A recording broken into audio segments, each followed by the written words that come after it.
America के सिर पर साक्षात काल आया। भारत ने रूस से किया अपना वादा, निभाया।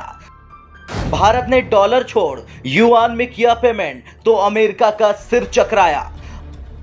अमेरिका आंखें फाड़ कर देखेगा ये रिपोर्ट, क्योंकि भारत खुलकर रूस के साथ आया। भारत रूस की सुनामी में सब बह गए। अमेरिका से लेकर यूरोप में कहर मचाया। लो जी, जिस बात का डर था अमेरिका को, जिस बात से अमेरिका भारत से खौफ खा रहा था, वो अब सच हो गया। उसको डर था कि पूरी दुनिया में उसके डॉलर की कहीं बैंड न बच जाए, उसके डॉलर के दबदबे को कोई खत्म कर दे।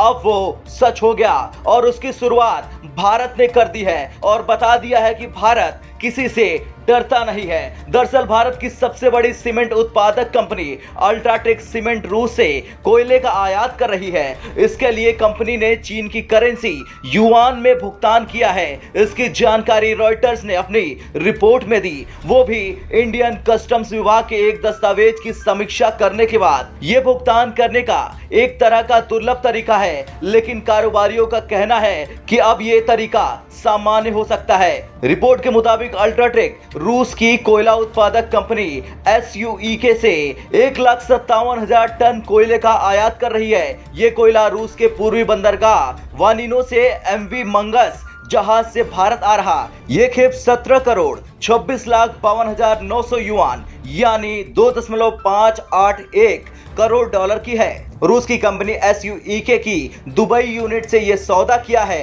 अन्य कंपनियों ने भी युआन में भुगतान कर रूस के कोयले के ऑर्डर दिए थे।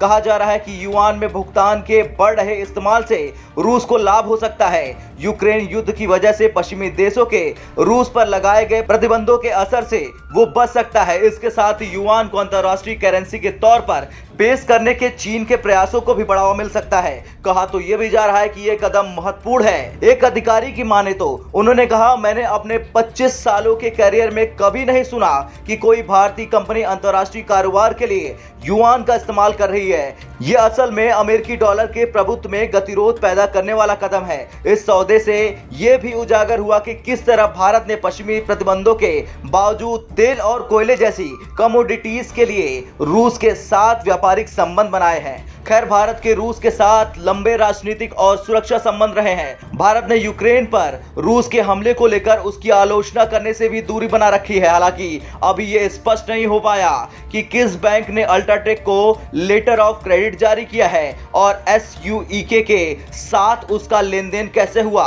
बाजार आंकड़े उपलब्ध कराने वाली कंपनी रेफिनिटिव के मुताबिक ये खेप MV मंगस जहाज से आ रही है। ये जहाज फिलहाल भारत के कांधला बंदरगाह के पास है। ब्यूरो रिपोर्ट, भारत तक।